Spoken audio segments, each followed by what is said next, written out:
Salut salut, bienvenue pour une nouvelle vidéo. Je suis ultra excitée par cette vidéo, ça fait un an, voire un peu plus que j'ai pas fait ce genre de vidéo dans laquelle je parle de films, pour cause, voilà. En fait, je suis une personne qui allait beaucoup au cinéma, vraiment genre toutes les 3 semaines j'allais au cinéma, j'adore aller au cinéma.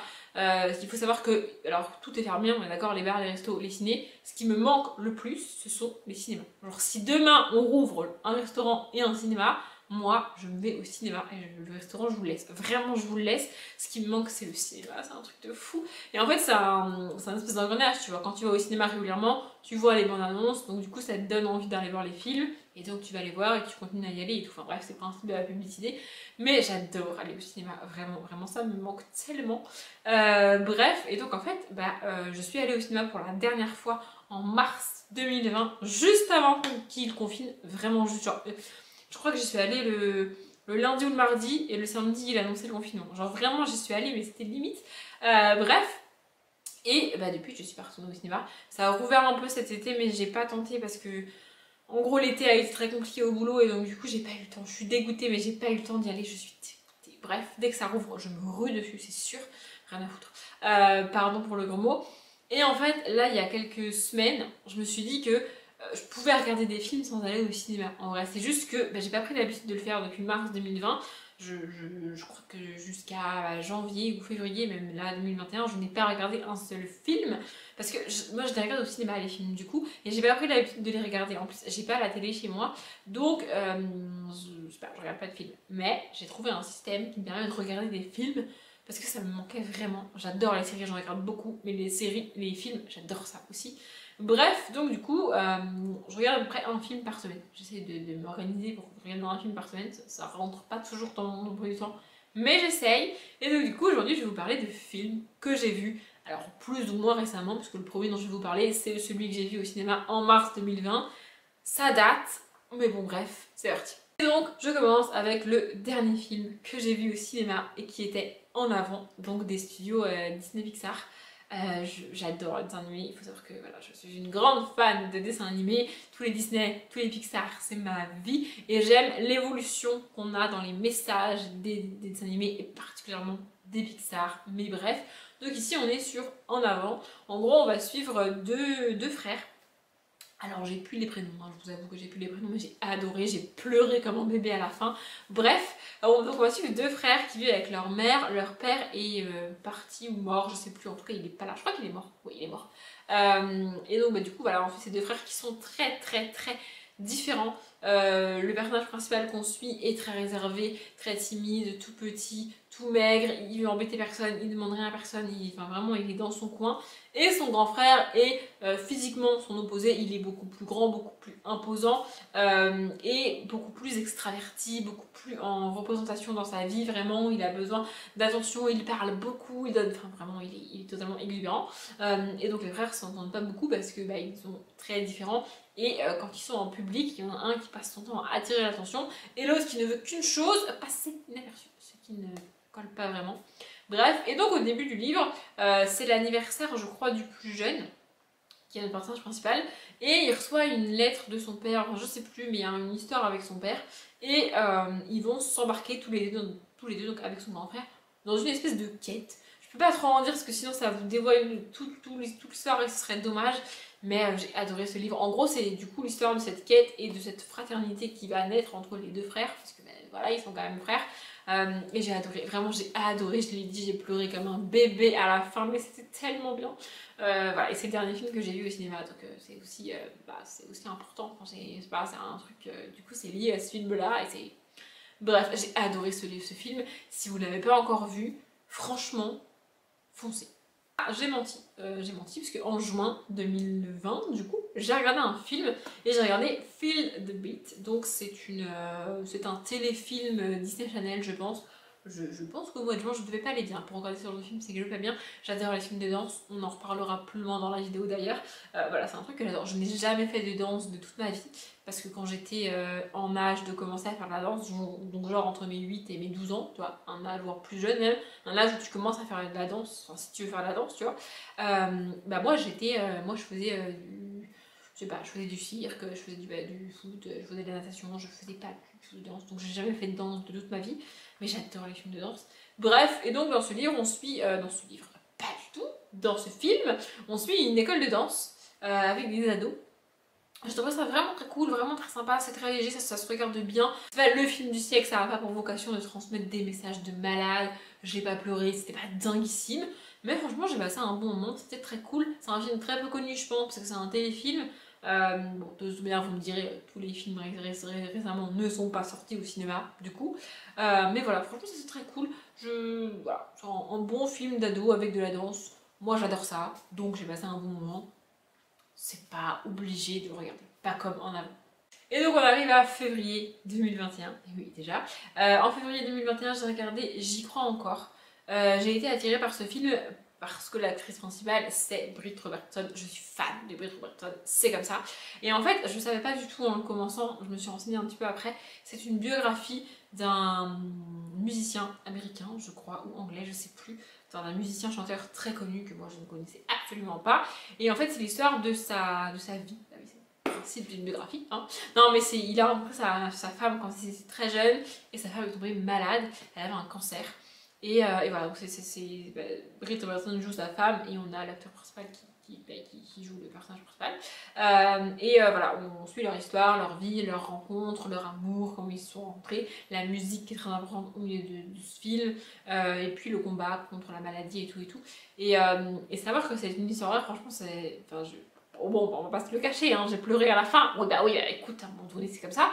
Mais j'ai adoré ce film. Vraiment, j'ai trouvé ça génial. Et même la fin est magnifique. C'est hyper bien réalisé, c'est hyper bien écrit, c'est magique. Enfin, l'histoire est ouf déjà. Et vraiment, j'ai adoré ce film. En gros, c'est un message d'espoir avec un film triste. Et c'est pas souvent qu'un film triste a un message d'espoir comme ça. Et voilà, j'ai adoré ce film parce qu'il y a Britt Robertson, mais pas que. C'est une très bonne actrice, hein, c'est une actrice que j'adore, mais l'histoire est juste géniale et la réalisation est dingue et vraiment, en plus ça commence dans les années 80 je pense, et c'est une époque que j'aime beaucoup voir en film, en livre et en série. C'est une époque où il n'y a pas de téléphone portable, il n'y a pas de personnes connectées, il n'y a pas de... Genre tu parles à quelqu'un, au pire il est dans un livre, mais il n'est pas sur son téléphone en train de tweeter ou de faire je sais pas quoi. Il n'y a pas tout ça à cette époque-là et c'est quelque chose que j'adore voir en film, en série et en livre, je le répète. Bref, j'ai adoré ce film. J'ai fini dans un état lamentable à pleurer toutes les larmes de mon corps, mais c'était trop cool. J'avais dit qu'on reparlerait de danse, après j'ai regardé Let's Dance, qui est un film français avec Ryan Bensetti. Je cite les noms des acteurs et des actrices uniquement quand je les connais. Donc pour les deux premiers, pour le Pixar, il n'y a pas d'actrice. Et pour Let's Dance, je n'ai pas les noms d'acteurs. Bref. Donc avec Ryan Bensetti, je l'ai dit, j'ai pas la télé chez moi. Et ça fait des années que je regarde plus la télé. C'est pour ça que quand j'ai emménagé ici, j'ai pas pris de télé parce que ça ne sert à rien, je ne la regarderai pas.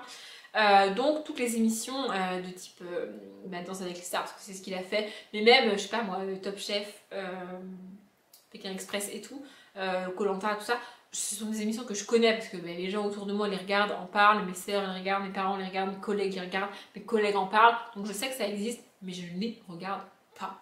Voilà. Donc Ryan Bensetti, j'en ai entendu vaguement parler à l'époque où il a fait Danse avec les stars, je crois qu'il a gagné, un truc comme ça, en tout cas, bref. Et quand j'ai commencé ce film, je ne savais même pas que c'était avec lui. Alors c'est très con, vous allez me prendre pour une folle, mais j'ai compris que c'était lui parce que je trouve qu'il ressemble beaucoup à Kev Adams. Et voilà, j'ai vu l'acteur, je me suis dit, il ressemble beaucoup à Kev Adams. Ah, mais ça doit être Ryan Bensetti. Voilà le truc que ça a fait dans ma tête. Bref, donc c'est un film français. Et franchement, pour avoir regardé beaucoup de films américains avec de la danse, le film avec Ryan Bensetti, donc Let's Dance, bref, je sais plus, il est réalisé comme un film américain et il est à la hauteur, alors peut-être pas de Sexy Dance, faut pas déconner, mais d'autres films américains sur la danse. Franchement j'ai adoré, c'était très cool. En gros on va suivre au tout début du film, on rencontre 3 jeunes, donc 2 garçons et une fille, qui viennent de on ne sait quelle petite ville de province et qui débarquent à Paris pour faire un concours de danse parce que c'est ce qu'ils veulent. Voilà, ils veulent percer dans la danse, c'est ce qu'ils veulent faire, c'est ce qu'ils aiment faire, c'est ce qu'ils vont faire. Et donc voilà, ils rejoignent un crew de danse et ils vont participer à un concours. Sauf que très rapidement, le capitaine du crew leur dit fuck, moi je me casse, démerdez-vous. Et donc le personnage joué par Ryan Bensetti, qui est le personnage principal, va reprendre les rênes et devoir un petit peu se démerder pour créer une chorégraphie pour le concours et tout et tout. Et voilà, on va suivre ça. Et plus tard, dans la deuxième moitié du film, je dirais, on va rencontrer une fille qui fait de la danse classique. C'est un schéma hyper classique dans les films de danse, à savoir un garçon qui fait du hip-hop et une fille qui fait de la danse classique. C'est le cas dans Sexy Dance par exemple. Mais c'est un truc que j'adore, voilà, c'est un truc qui marche avec moi, c'est un truc que je kiffe, c'est comme ça. Et franchement, pour un film français, alors j'adore les films français, mais les films français pour ados, en général, c'est pas dinguissime au niveau de la réalisation. Et là, franchement, j'ai trouvé ça vraiment très bien fait, vraiment très cool. Je savais même pas que ça existait comme film, vraiment, je suis tombée dessus par hasard. Et franchement, j'ai passé un super moment, j'ai trouvé ça trop cool. Pour moi, ça pourrait être réalisé par les Américains, tellement c'est bien. Voilà, alors encore une fois, je crache pas sur les films français, c'est juste que quand les Français essayent de faire comme les Américains, ça marche pas bien. Les films français, j'adore, hein, vraiment, j'adore les films français, Intouchables, Pour ne citer que lui, enfin bref, il y a plein de films français, ma première fois, il y a plein de films français que j'adore, vraiment. Mais quand les Français essayent de faire un film à l'américaine, ça donne un truc, en général, un truc très cheap, et là, c'est pas le cas. Bref, j'ai adoré ce film, si vous connaissez pas, je vous le conseille. Voilà. Je l'ai dit, j'adore les dessins animés Disney Pixar, tout ça, donc évidemment que j'ai regardé Soul, le dernier Pixar, et franchement, j'ai été un peu déçue.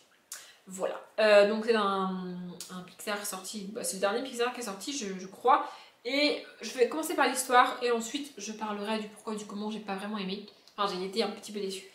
On rencontre un musicien de jazz, en fait il est prof de musique et il rêve de percer dans la musique.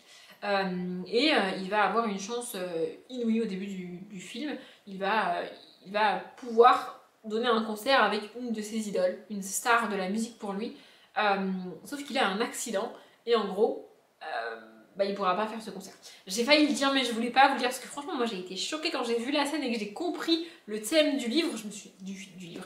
À chaque fois je dis livre, c'est fou ça. Le thème du film, je me suis dit waouh, je m'attendais pas du tout à ça. Donc bref, il se passe un événement qui fait que il pourra pas forcément participer à ce concert et donc du coup toute l'histoire du film c'est il va se battre pour réussir à participer à ce concert alors que ça c'est ce qu'il veut quoi, c'est le but de sa vie et il risque de passer à côté. Donc voilà, bref, et on va suivre ce personnage là, il y a pas mal de réflexions comme avec beaucoup de Pixar sur la vie, comment tu se battre pour ce que tu veux, savoir lâcher prise, savoir ce que tu veux, te donner les moyens d'y arriver, enfin voilà, il y a plein de réflexions comme ça et c'est vraiment très cool. L'histoire en elle-même est vraiment cool, je m'attendais pas du tout à ce genre d'histoire quand j'ai commencé le film, mais l'histoire en elle-même est vraiment géniale. Ce que j'ai pas aimé, et vraiment je suis dégoûtée parce que c'est un acteur que j'adore, mais c'est Omar Sy. Omar Sy double le personnage principal de ce dessin animé, et pour moi c'est un mauvais doublage. Alors entre temps et en plus, depuis la fin de l'année dernière, je me suis pas mal renseignée sur le doublage. C'est un univers que j'adore parce que je regarde absolument tout ce que je vous présente sur la chaîne en termes de série ou en termes de film, je le regarde en VF. Je ne regarde jamais la VO. Je me suis jamais expliquée sur le pourquoi du comment, je vais le faire maintenant. En fait, le principal argument des gens qui veulent que tu regardes en VO, c'est mais tu verras, tu seras mieux dans le film, t'as les vraies voix, t'es mieux dans l'univers, tu comprends mieux, t'es mieux immergé, c'est mieux de regarder en VO. Sauf que si je regarde un film en VO, je ne vais pas le regarder, je vais le lire en fait. Et mes yeux sont fixés uniquement sur le texte, en fait, je passe mon temps à lire. Je ne vois pas les acteurs, je ne fais pas attention aux voix, je ne vois pas les images, je ne vois pas la réalisation, je ne vois rien, je ne fais que lire. Du coup, tous les avantages qu'on me promet quand on me dit de regarder en VO, moi, je ne les ai pas. Je n'arrive pas à me concentrer sur les voix, je suis concentrée sur le texte uniquement. Je ne vois pas les images, je ne vois pas le jeu des acteurs parce que je suis concentrée uniquement sur le texte qui défile en bas de l'écran et que je dois lire. Donc, je ne regarde pas en VO, c'est comme ça. Je regarde en VF et c'est devenu un jeu pour moi, j'adore les VF, j'adore les acteurs de doublage, il y a des acteurs de doublage que je suis depuis des années, j'adore leur voix, j'adore ce qu'ils font et ce que je trouve très cool c'est que un de mes jeux favoris quand je commence une nouvelle série, c'est d'essayer de reconnaître les voix et de déterminer où je les ai entendues. Et la plupart du temps, j'y arrive pas parce que le doublage est bon. En fait, un bon acteur de doublage pour moi doit être au service du personnage, doit donner sa voix au personnage et doit incarner le personnage uniquement avec sa voix et se faire oublier. Quand tu écoutes le film, tu ne dois pas reconnaître la personne qui double. Et je pense que vous me voyez venir, Omar Sy, on le reconnaît à 10 000 km. Il a une voix hyper reconnaissable. Alors oui, mais en fait, c'est pas parce qu'il a une voix hyper reconnaissable que c'est un mauvais doublage. C'est juste qu'il n'a pas su s'effacer. Tu entends Omar Sy et tu n'entends pas le personnage. Et le meilleur contre-exemple que j'ai pour moi, c'est, qu'il y a pour moi, c'est Franck Dubosc qui double le père de Nemo. Je ne sais pas si vous le savez, mais voilà, c'est Franck Dubosc qui double le père de Nemo, Marin, je crois qu'il s'appelle.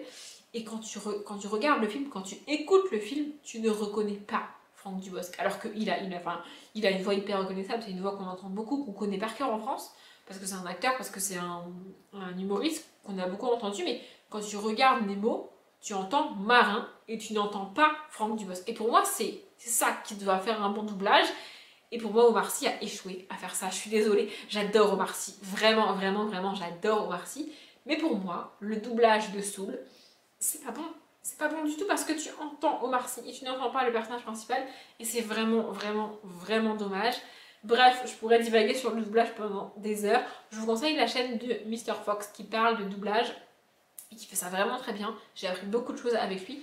Voilà, vraiment, le doublage c'est un univers que j'aime beaucoup et que je trouve génial. Mais quand c'est mal fait, c'est mal fait. Et pour moi, le doublage de Saul est mal fait. Omar Sy est un très bon acteur, mais c'est pas un bon acteur de doublage et c'est pas le même métier. Bref, je m'arrête là. Il n'empêche que Saul est un très bon dessin animé que j'ai beaucoup aimé. L'histoire, les messages, la réalisation, les images sont ouf. Le doublage est pas dingue, mais c'est mon avis. Bref, je m'arrête là parce que sinon on est parti pour 1 heure de vidéo et ce serait dommage.